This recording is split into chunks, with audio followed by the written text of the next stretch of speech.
আগামী বছরের প্রথমার্ধে নির্বাচন অনিবার্য, জামায়াত আমির। সংবাদ সূত্র, বাংলানিউজ24.com। এনএসএন রিপোর্ট, এএনবি মাল্টিমিডিয়া প্রতিবেদন। সিলেটের বিয়ানীবাজারে জামায়াতে ইসলামী আয়োজিত জনশক্তি ও সুধী সমাবেশ। আগামী বছরের প্রথমার্ধেই জাতীয় নির্বাচন অনিবার্য। তবে অতীতের বোস্তাপচা প্রক্রিয়ায় কিংবা অপরিপক্ক প্রহসনের নির্বাচন জনগণ আর মেনে নেবে না বলে মন্তব্য করেছেন বাংলাদেশ জামায়াতে ইসলামীর আমির ডাক্তার শফিকুর রহমান। তিনি বলেন, সংস্কার শেষে অবশ্যই আগামী বছরের প্রথম দিকে নির্বাচন অনুষ্ঠিত হবে। নির্বাচনের মাধ্যমে দেশের গণতন্ত্রকে শক্তিশালী করতে হবে। দেশকে মজবুত ভিত্তির ওপর দাঁড় করতে হলে সংস্কার প্রয়োজন। অবশ্য নির্বাচন হতে হবে স্বচ্ছ। তার আগে প্রশাসনকে নিরপেক্ষ করতে হবে। সমতল নির্বাচনী মাঠ তৈরি করতে হবে। এরপর সংসদ নির্বাচনের মাধ্যমে এই দেশের গণতন্ত্রকে শক্তিশালী করতে হবে বলে উল্লেখ করেন জামায়াতের আমির।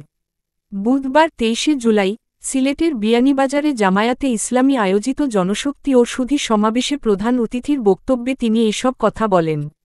বিয়ানীবাজার পৌর শহরের দাসগ্রাম এলাকায় উপজেলা ও পৌর জামায়াত এই সমাবেশের আয়োজন করে। সমাবেশে জামায়াতের স্থানীয় ও কেন্দ্রীয় নেতারা বক্তব্য রাখেন। সংসদ নির্বাচনের আগে স্থানীয় সরকার নির্বাচন জরুরি উল্লেখ করে জামায়াতের আমির বলেন, স্থানীয় সরকারের জনপ্রতিনিধি না থাকা এদেশের আপামর জনসাধারণ দুর্ভোগ রয়েছেন। আমরা তাদের দুর্ভোগ রাখতে পারি না। সেজন্য আমরা চাই স্থানীয় সরকার নির্বাচন ব্যবস্থা যেন দ্রুত করা হয়। বিগত আওয়ামী লীগ শাসন আমলের দুর্নীতি ও বিদেশে টাকা পাচারের বিষয় উল্লেখ করে তিনি বলেন, বাংলাদেশ ব্যাংকের তথ্যমতে বিগত 15.5 বছরে বিদেশে 26,58,000 কোটি টাকা পাচার করা হয়েছে, যা দেশের এক বছরের বাজেটের 5 গুণ। এই পাচার হওয়া টাকা দেশে থাকলে দেশে আর কোনো আর্থিক সংকট থাকত না। অথচ তারা পাচারের টাকা দিয়ে বেগম পাড়ায় বাড়ি বানিয়েছে। আমাদের বেগম পাড়ায় কোনো বাড়ি নেই। ডাক্তার শফিকুর রহমান আরও বলেন, দুর্নীতির বহু রূপ আছে। সবচেয়ে ভয়াবহ হচ্ছে বুদ্ধিবৃত্তিক দুর্নীতি। তাই জামায়াতের নেতৃত্বে মানবিক, দুর্নীতিমুক্ত ও ইনসাফের দেশ হবে বাংলাদেশ। জামায়াত আমির বলেন, চারিত্রিক সম্পদের অভাবে 54 বছরেও এই দেশ গঠন হয়নি। যারা দায়িত্বপ্রাপ্ত হন তারা জনগণের কথা ভাবেন না। তারা শুধু নিজের স্বার্থ দেখেন।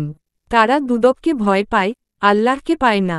দুদকের পরিবর্তে আল্লাহকে ভয় করলে দেশ অনেক এগিয়ে যেত। তিনি আরও বলেন, ফ্যাসিবাদ বিরোধী বিপ্লবের ক্রেডিট এককভাবে কারো নয়।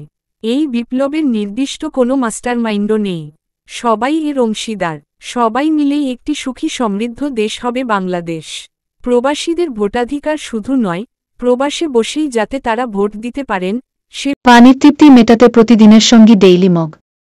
আরও রয়েছে জুনিয়র মাম পট। এসব প্লাস্টিক এখন গুণে মানে রুচিতে আরও এগিয়ে। সমতল নির্বাচনী মাঠ তৈরি করতে হবে।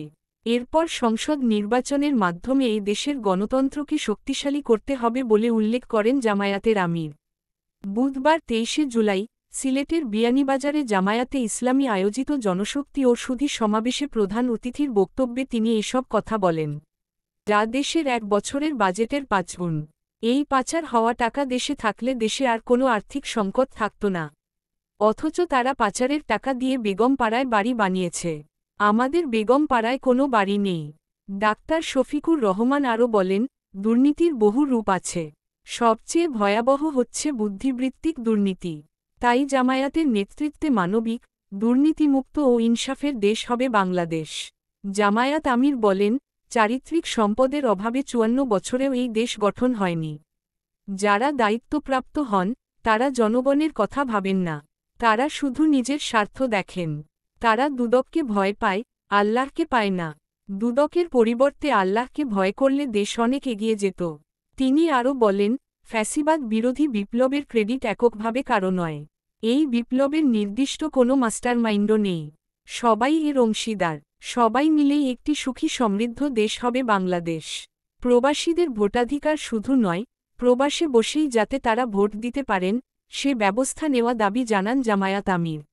জনশক্তি ও সুধী সমাবেশে উপজেলা জামায়াতের আমির মাওলানা ফয়জুল ইসলামের সভাপতিত্বে বিশেষ অতিথির বক্তব্য রাখেন জামায়াতে ইসলামীর সহকারী সেক্রেটারি জেনারেল অ্যাডভোকেট এহসানুল মাহবুব জুবাইর। ঢাকা উত্তর জামায়াতে ইসলামীর আমির ও সিলেট 06 আসনে জামায়াত মনোনীত সংসদ সদস্য প্রার্থী মোহাম্মদ সেলিম উদ্দিন, কেন্দ্রীয় কর্মপরিষদের সদস্য সিলেট মহানগর জামায়াতের আমির মো ফখরুল ইসলাম, কেন্দ্রীয় মজলিসে শুরা সদস্য সিলেট জেলা আমির মাওলানা হাবিবুর রহমান, অধ্যক্ষ আব্দুল হান্নান ও মাওলানা হাফিজ আনোয়ার হোসেন খান, সিলেট জেলা জামায়াতের সেক্রেটারি মোহাম্মদ জয়নাল উদ্দিন প্রমুখ। NSN report, ANB multimedia.